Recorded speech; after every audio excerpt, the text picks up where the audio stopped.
never thought I'd be writing something like this, but here I am. Maybe it's petty, maybe it's justified, maybe it's both. I'm honestly torn, and I need strangers' judgment because my family is too biased to give me anything close to honesty. I spent almost a decade of my life working in my family's company. To be clear, this wasn't some small mom-and-pop shop that sold crafts on weekends. This was a mid-sized logistics company that had been running for decades. My parents built it from the ground up, and from as early as I can remember, I was being groomed to be part of it. When other kids were playing outside, I was sitting in my dad's office filing invoices. In college, while my friends went to parties, I worked summers in warehouses and late nights drafting reports. I believed in this company. I believed in my parents. And I thought stupidly that by showing my loyalty, they'd show me theirs. I wasn't expecting handouts. I didn't expect to waltz into a CEO chair just because my last name matched theirs. But I did expect recognition for the blood, sweat, and tears I poured in. I streamlined processes, cut costs, brought in new clients, and even trained staff. My dad used to say I was the backbone of the next generation of the business. My mom said I was the responsible one. And yet, when times got hard, when expenses piled up and the market shifted, I was the one they fired. They called it a cost-cutting measure. They said I was too expensive, even though my salary was modest compared to what I generated for them. My parents sat me down in that conference room, looked me straight in the eyes, and told me I was non-essential. Meanwhile, my brother, my lazy, entitled younger brother, stayed. He was paid more than me, contributed next to nothing, and spent half his time taking business lunches that were really just him meeting his friends at expensive restaurants. Everyone knew it. Employees rolled their eyes when his name came up. I carried him on my back for years, covering for his mistakes. And yet, when it came down to choosing who to keep, they kept him. I can still hear my dad's voice. We had to make the hard choice. Your brother needs this stability more than you do. You'll land on your feet. You're smart. That moment broke something inside me. I walked out of that building with my personal things in a cardboard box, knowing full well that everything I had given them meant nothing. Fast forward a few years, and here's the kicker. I did land on my feet. In fact, I soared. I joined a competitor, worked my way up, and eventually became a leader there. I used everything I'd learned, all the experience they threw away, and helped my new company thrive. And now, my parents' company is crumbling. Poor management, bad decisions, my brother running things into the ground. It's a mess. They're drowning. And the irony is, I'm the one with the lifeline. My current company has the power to buy them out. I could save them. I could swoop in, negotiate favorable terms, and keep the family name afloat. Or I could let them fall. Let the company collapse under their own arrogance and betrayal. So here's the question. Would I be the asshole if I refused to save the business that once threw me away like garbage? If I'm being completely honest, this wasn't the first time my parents chose my brother over me. It's kind of been the pattern of my whole life. Let's call him Ryan. Ryan and I are 3 years apart. Growing up, I was the quiet one, the kid who followed rules, got good grades, and rarely caused trouble. Ryan, on the other hand, was, well, Ryan. Charismatic, outgoing, the type of guy who could charm teachers into giving him extra time on assignments he never even tried to do. My mom used to joke that Ryan could talk himself out of jail. What she didn't say out loud, but what everyone knew, was that he could also talk himself into trouble just as easily. I was the one cleaning up the messes. When he forgot to finish his chores, I did them so my parents wouldn't explode. When he failed classes, I tutored him. When he totaled his first car, yes, first car, gifted to him by our parents on his 17th birthday, I was the one who picked him up at the police station because mom and dad didn't want to deal with it. And every single time, they excused it. That's just Ryan being Ryan. He needs more support. You're the responsible one, you'll be fine. It didn't stop in adulthood. When I started working at the company, I came in at the bottom, entry-level operations. I didn't expect special treatment, and I didn't get it. I worked long hours, learned every corner of the business, and earned respect. Employees trusted me because I actually knew what I was doing. Ryan, meanwhile, he got a cushy management role straight out of college, a degree he barely scraped through, and he treated it like his personal playground. He'd stroll into meetings late, contribute nothing, then take credit for ideas I presented. He signed contracts without reading them, lost clients, and spent way too much money entertaining himself on the company card. I remember one time he accidentally approved a supplier deal that cost the company 6 figures. Dad swept it under the rug and told me to handle it quietly. Ryan shrugged it off and went to Vegas the next weekend. That's how it always was. I worked, he coasted, and our parents turned a blind eye. I tried to swallow the resentment because I thought, okay, maybe they're protecting him now, but in the long run, they'll see who's actually keeping this place alive. But I was wrong. When the money started getting tight, when hard decisions had to be made, it wasn't the dead weight they cut loose. It was me, the son who stayed late, who saved them from lawsuits, who sacrificed his 20s to help them grow. Ryan, of course, was too important to morale to let go. That was Mom's exact wording. Imagine being told that your screw-up brother, who couldn't organize his own email inbox, was too important to morale while you, the one actually holding things together, were disposable. I think that was the moment the seed of bitterness really took root. Not just anger, bitterness. It felt like confirmation of something I'd always suspected. In their eyes, Ryan was the golden child, and I was just the safety net. Walking out of that office with my box of stuff, I promised myself one thing. Never again. I would never again let them use me, minimize me, or treat me like I was less valuable than someone who barely lifted a finger. And honestly, that promise is the only reason I'm in the position I am now. Because instead of sinking into despair, I built myself up somewhere else. And now I'm the one with the power to decide if they sink, or if I throw them a lifeline. Getting fired by my own parents was humiliating in a way I can't fully describe. I wasn't just losing a job. I was losing an identity. For nearly 10 years, my whole life had been tied to the family business. People knew me as the son who was destined to take it over one day. When that was ripped away, I felt like I had nothing left. For a while, I spiraled. I picked up odd consulting work, applied to dozens of jobs, and got rejection after rejection. Most companies saw family business on my resume and assumed I hadn't done anything real. They didn't see the late nights I spent redesigning warehouse logistics or the million-dollar accounts I helped secure. They just saw nepotism. Ironically, it was one of our biggest competitors who finally gave me a shot. At first, I thought they were interviewing me just to get dirt on my parents' company. But when I walked in, the hiring manager looked me straight in the eye and said, "I've heard about you. Not your brother, not your parents. You. I know what you did over there. We want that here." It was like a switch flipped inside me. For the first time, someone was acknowledging me for my own work, not just the family name. I started at mid-level management. I didn't care that it wasn't flashy. I put my head down and worked harder than I ever had.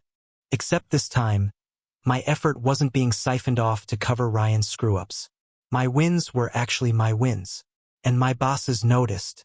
Within 2 years, I was leading entire divisions. I streamlined supply chains, brought in new technology, and even recruited some talented people who had left my parents' company because they were sick of the favoritism there. Funny enough, many of them said, "We knew you were the only one keeping that place running." That validation? Priceless. By the time year 4 rolled around, I was sitting at the executive table. I had equity, decision-making power, and, for the first time in my life, leverage. The kind of leverage my parents had once denied me. Meanwhile, I couldn't help but keep tabs on the old family business. At first, they seemed fine without me, which stung. But as time went on, cracks started to show. Clients drifted away. Warehouses fell into chaos. Ryan was promoted to VP, but under his leadership, numbers tanked. Employees left in droves. The difference between my new company and my old one was night and day. At my new company, leadership listened, people worked as a team, and results showed. At the old company, it was nepotism, chaos, and decline. And here's the kicker. By year 7 at my new company, we were outperforming them so badly that we started circling. My CEO pulled me aside one day and said, "We've been watching their numbers. They're bleeding out. If the timing's right, we might consider acquiring them." I didn't say anything in that moment, but inside, I froze. Acquire them? The same company that threw me away like I was nothing? The same parents who said I was non-essential? It was almost poetic. I had built myself back up from scratch, and now I was sitting in the exact seat of power that could decide their fate. And that's when the conflict really began. Do I step in and save them for the sake of family? Or do I let them face the consequences of their own choices? The first time I realized my parents' company was truly in trouble was when an old coworker called me out of the blue. She'd been one of the best managers in the operations department, someone I respected a lot, and she sounded exhausted. "You wouldn't believe what's happening here," she said. "It's like the whole place is held together by duct tape." At first, I brushed it off as exaggeration. But then I started hearing more. A client I had personally brought in years ago reached out to me at my new company. They said they were considering leaving my parents' business because things just weren't the same anymore. Orders were delayed, communication was sloppy, and Ryan had apparently blown off a meeting with them to go golfing. That client signed with us 2 months later. After that, it was like a snowball. I kept hearing stories. Delayed shipments, double-booked warehouses, financial errors, and endless turnover. Talented employees who had once given everything to the company were either quitting or being pushed out. Ryan replaced them with his buddies from college. Guys who looked good in suits but couldn't manage a spreadsheet if their lives depended on it. Every time I got an update, part of me felt conflicted. On one hand, I was sad. This was the company I had grown up in. I remembered running through those hallways as a kid, the smell of fresh paper in the copy room, the sound of forklifts in the warehouse. It wasn't just a business. It was my childhood. Watching it decay was like watching a family member waste away. But another part of me, the bitter part, the part that remembered walking out of there with my life in a cardboard box, felt something close to satisfaction. They did this to themselves. They fired the one person who had kept the machine running, and now the machine was breaking down. I learned from a reliable source that their debt had tripled. Investors were nervous. My dad was in over his head, and Mom was scrambling to keep up appearances. And Ryan, he was still out there throwing networking parties and bragging about deals he had no idea how to close. The breaking point came when I found out they were behind on payroll. Employees weren't being paid on time. Morale was in the gutter. People were whispering about bankruptcy. Then one evening, as I was leaving my office, I saw my CEO waiting for me. He handed me a folder and said, "It's official. We're preparing to make an offer on your parents' company. We want you to be the lead negotiator." I remember staring at that folder, my hands shaking. Felt surreal. The same parents who once told me I was non-essential were now sitting in a sinking ship, and I was the one in charge of deciding whether to throw them a life raft or let them drown. That night I couldn't sleep. I lay in bed thinking about all the years I'd given them, all the sacrifices I'd made, and all the times they chose Ryan over me. Was this fate giving me the chance to finally take back my power? Or was I about to cross into pettiness and cruelty? Because here's the truth. If I wanted to, I could structure the deal in a way that would save the company name but strip my parents of control. They'd essentially be working for me. And Ryan, he'd be out, no questions asked. The thought of it made my chest tight. Was it justice? Revenge? Both? I didn't know yet. But the offer was coming whether I liked it or not. The call came on a Wednesday afternoon. I was in the middle of reviewing contracts when my phone buzzed with a number I hadn't seen in years. My parents' office line. I froze. For a second, I thought it was a mistake. But when I picked up, it was my mom's voice. And she sounded different. Not the confident, polished woman I remembered running board meetings. Her voice was shaky, almost pleading. "Can we talk?" she asked. "It's important." I agreed, though my stomach was in knots. The next day, I drove to the old office. Walking through those doors again was surreal. The building looked the same, but the energy was gone. The receptionist looked tired. The waiting area was half empty. Even the walls seemed duller, like the life had been sucked out of the place. When I walked into the conference room, my parents were already there. My dad looked older. Not just in the natural way, but worn down, like the weight of the world had been pressing on him. My mom had dark circles under her eyes. And then there was Ryan. sitting at the end of the table, legs spread, scrolling through his phone like none of this mattered. My dad cleared his throat. "We're in trouble," he admitted. "You've probably heard, we're struggling financially. We've lost key clients. Payroll is late. The bank isn't being cooperative. We need help." I just sat there, letting the silence stretch. For years, I had dreamed of this moment, the moment they'd finally admit they couldn't do it without me. But instead of satisfaction, all I felt was conflicted. Mom leaned forward, her hands clasped. "We know you're in a position of influence now. We know your company is looking at us. You could help. You could save what we built. What our family built." That word family hit me like a punch. Family. The same family that cut me loose without hesitation when it was convenient. And then Ryan finally looked up from his phone. He smirked. "So what, you're here to gloat? You think just because you've got a fancy title now you're better than us? We don't need saving. We just need a little time." I almost laughed. Here they were, drowning, and Ryan was still acting like the king of the castle. "Ryan," Dad snapped. "Enough." Then he turned back to me. "Son, I know we made mistakes, but this is bigger than us.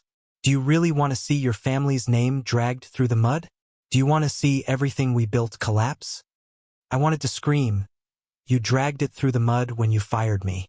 You collapsed it when you kept Ryan in charge." But I didn't. I just sat there watching them squirm. Finally, I said, "I'll think about it." And I left. The look on Ryan's face as I walked out, half smug, half nervous, burned into my mind. He thought I wouldn't have the guts to let them fall. He thought I'd come crawling back because deep down I still wanted their approval. But as I drove away from that building, I realized something. Maybe I didn't want their approval anymore. Maybe what I wanted was something else entirely. After that meeting, I couldn't focus on anything else. My parents' pleading voices, Ryan's smugness, the look of desperation in their eyes. It played on a loop in my head. At work, I kept staring at the acquisition folder on my desk. Felt like Pandora's box. If I opened it, I couldn't close it again. That night, I sat at home with my girlfriend. Let's call her Emily. She's been with me since the tail end of my time at the family business, so she knows the whole story. She listened patiently as I vented. "They want me to save them," I said. "After everything they did to me, they actually want me to swoop in like some hero." Emily tilted her head. "Do you want to save them?" That was the question, wasn't it? "I don't know," I admitted. "Part of me wants to let them sink. They deserve it. But another part of me feels guilty, like I'd be the villain if I didn't." She leaned forward, her voice calm but firm. "You're not the villain. They fired you. They made their choice. Actions have consequences." I wanted to believe her, but late that night, I found myself scrolling through Reddit, of all places, reading stories about family businesses and betrayals. Half the commenters always said, "Blood is blood, you can't turn your back." The other half said, "Family doesn't excuse exploitation." It didn't help. The next day, I grabbed coffee with a former coworker, one of the many who had quit after I left. I asked him bluntly, "Do you think the company can be saved?" He laughed bitterly. "Not with Ryan running it. That place is a dumpster fire. Honestly, if you let it die, you'd be doing everyone a favor." That stuck with me. Doing everyone a favor. Was that true? Was letting it collapse not revenge, but mercy? Still a knot twisted in my stomach. This was my family, my childhood, my blood. Could I really stand by and watch it burn? I went back and forth for days. One moment I was drafting mental speeches about how I'd walk in there, take over, and restore order. The next moment, I was fantasizing about watching Ryan's smug grin vanish as the company fell apart around him. At one point, Emily asked me something that cut to the bone. "If you save them, will you ever stop resenting them? Or will you just resent them more because they'll owe their survival to you, but never truly give you credit?" I didn't answer because deep down, I knew the truth. No matter what I did, my parents would still see Ryan as the golden child. Even if I handed them salvation on a silver platter, they'd probably find a way to credit him. That realization scared me, because it meant that saving them might not heal me. It might only deepen the wound.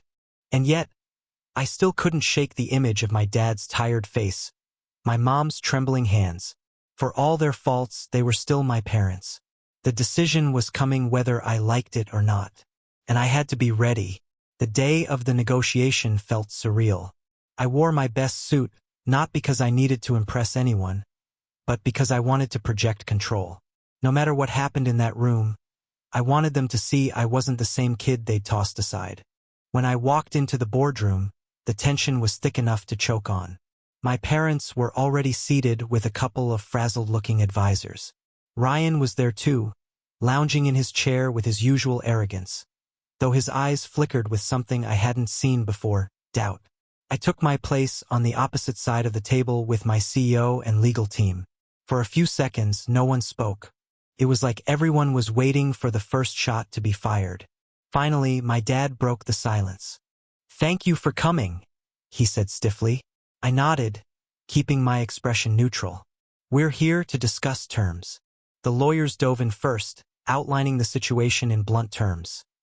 The company was bleeding money, investors were pulling back, and bankruptcy was looming. Our firm was prepared to acquire them, but only if certain conditions were met. As the numbers and clauses flew back and forth, I kept sneaking glances at my parents. My mom looked like she was trying not to cry. My dad kept his jaw clenched tight. And Ryan kept interrupting. "This is ridiculous," he scoffed at one point. "We don't need rescuing. We're just in a rough patch. Give us 6 months and we'll be back on top." My CEO raised an eyebrow.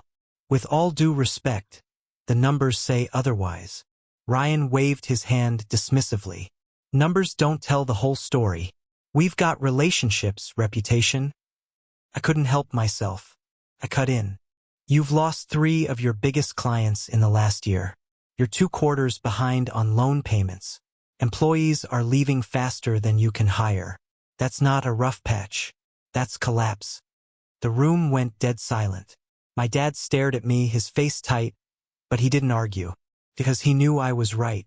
For the first time, the power dynamic had shifted. I wasn't the disposable son anymore. I was the one holding the pen that could sign their future away. Our legal team laid out the proposal. We would acquire the company, but my parents would lose majority control. They'd stay on in advisory roles if they wanted, but decision-making power would transfer to us. As for Ryan, there was no role for him. The words hit like a bomb. My mom gasped softly. My dad's shoulders sagged. Ryan shot up from his chair, red in the face. "You can't do this," he shouted at me. "This is our company, our family. You think you can just walk in here and take everything? You're nothing without us." I stayed calm, though inside I was shaking. "Funny," I said quietly. "That's exactly what you told me when you fired me." The silence that followed was deafening.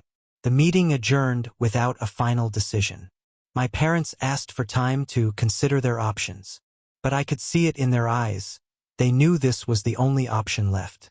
As I walked out of that boardroom, Ryan's glare burned into me. He looked at me like I was the enemy. Maybe I was. Or maybe I was just the consequence of their own choices. The negotiation ended on paper, but the real storm began afterward. That night, my phone blew up with texts from my mom. "Can we talk privately? Please. Don't do this to us. Your father is devastated." I ignored them at first, but eventually curiosity and maybe guilt got the better of me. We met at their house a few days later. Walking into that home, the one I'd grown up in, was like stepping back in time. Same furniture, same pictures on the wall of Ryan in his football uniform, same faint smell of Mom's cooking. But the warmth was gone. The house felt hollow. They sat me down at the kitchen table. My mom's eyes were red from crying. My dad stared at his hands like he couldn't bring himself to look at me. "Son," he started, his voice heavy. "I know we made mistakes, but this company, it's our legacy. Your grandfather started it with nothing. We built it for you and Ryan, for the family. Please don't let it slip away." I wanted to laugh at the irony. Built it for me? They'd fired me the second it was convenient. Mom reached across the table, clutching my hand. We're sorry, truly. But you can't just erase family because of one bad decision. One bad decision. That phrase made my blood boil. They reduced a decade of betrayal, favoritism, and dismissal into one bad decision. Before I could answer, Ryan stormed into the room. He must have been listening from the hallway because his face was already red. "This is ridiculous," he shouted. "Why are you begging him? He's not family anymore. He's a traitor. He's just trying to humiliate us." I stood up, my chair scraping the floor. "A traitor? Ryan, I gave this family everything. You coasted your way through life while I carried you. And when things got tough, they threw me away to keep you. If anyone betrayed this family, it wasn't me." Ryan's fists clenched. For a second, I thought he might actually swing at me. But then Dad barked, "Enough!" The silence that followed was suffocating. My parents looked broken. Ryan looked furious. And me? I felt torn in two. As I left that night, Mom followed me to the door. She whispered, "Please, don't destroy us. We're still your parents." Her words echoed in my head the whole drive home. Were they still my parents in the way that mattered? Or had they given up that right when they chose Ryan over me? At work the next day, my CEO asked if I was ready to move forward with the acquisition. I hesitated. For the first time, I realized this wasn't just business. This was me deciding whether to cut ties completely or keep a piece of my past alive even if it was rotting. And I wasn't sure which was worse. The signing day came faster than I expected. The weeks leading up to it felt like a blur. Endless calls between lawyers, late-night emails, and sleepless nights where I stared at the ceiling wondering if I was about to make the biggest mistake of my life. When I arrived at the law office that morning, the air felt heavy, like the whole room knew something irreversible was about to happen. My CEO and our legal team were already seated, calm and collected. On the other side of the table sat my parents and Ryan. My mom wouldn't meet my eyes. My dad looked 10 years older than the last time I saw him. And Ryan, he looked furious, like a caged animal about to lash out. The lawyers laid the documents on the table. The deal was straightforward. Our company would acquire theirs, absorbing assets and clients. My parents would retain small advisory roles if they chose to, but they'd lose control. And Ryan, there was no seat for him. When the terms were read aloud, Ryan slammed his hand on the table. "This is Bulls **T. You can't just erase me from my own company. I'm the vice president. I've been running things." I leaned forward, my voice calm but sharp, running things straight into the ground. He shot to his feet, pointing at me like a child throwing a tantrum. "You're doing this to get back at me. Admit it. You've always been jealous because Mom and Dad actually loved me more." The words hung in the air like poison. My mom flinched. My dad shut his eyes. And for the first time, nobody rushed to defend him. I took a breath and said the thing I'd been holding back for years. "No, Ryan. I'm not jealous. I'm disappointed. Disappointed that you were handed everything and wasted it. Disappointed that Mom and Dad enabled you.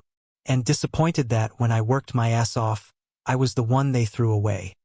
The room was silent except for Ryan's ragged breathing. He looked at my parents, waiting for them to back him up.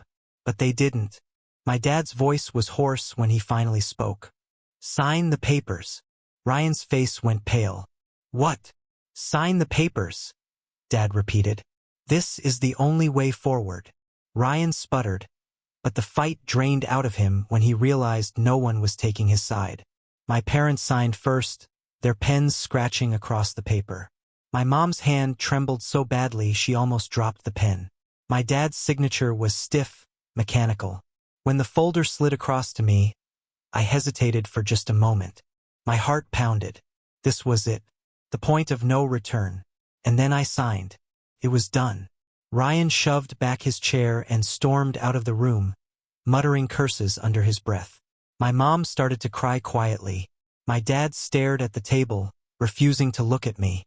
I thought I would feel triumphant, vindicated, powerful. But instead, all I felt was hollow, like I'd finally won the war. But the battlefield was nothing but ashes. The weeks after the acquisition were surreal. My parents stayed on in minor advisory roles, but the real control was firmly in my hands. Ryan, gone. He'd taken some severance and left, mumbling something about never speaking to me again. Though part of me suspected he'd eventually regret that, the company stabilized quickly.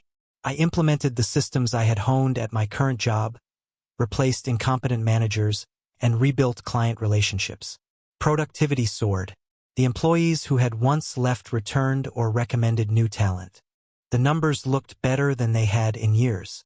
On paper, it was a perfect turnaround. But perfection on paper doesn't erase complicated emotions. My parents were polite, cooperative, even grateful at times. But there was an invisible wall between us now. They couldn't look at me without some mix of awe, resentment, and shame. Mom's eyes still welled up whenever she spoke to me, not with joy, but with the unspoken acknowledgement of everything she'd done wrong. Dad tried to act strong, but I could see the guilt in his pauses and the tight line of his mouth. And me? I felt conflicted. I had finally reclaimed my power and justice, yes. Ryan was no longer a destructive force, yes.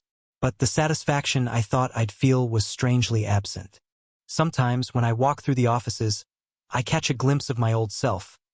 The kid who spent late nights filing invoices, the college student staying behind while everyone else went out, the adult who worked tirelessly only to be discarded.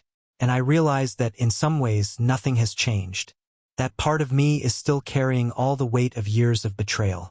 I've asked myself repeatedly, AITA? I could have saved them. I could have forgiven. I could have restored the company and let my parents and brother save face. But would that have been justice? Or would it have been a repetition of the past? Me sacrificing everything while Ryan coasted and my parents kept ignoring the damage done? Letting the company go under, or rather, taking control in a way that punished them indirectly, felt like justice. But the cost was the family I once knew. The warmth is gone.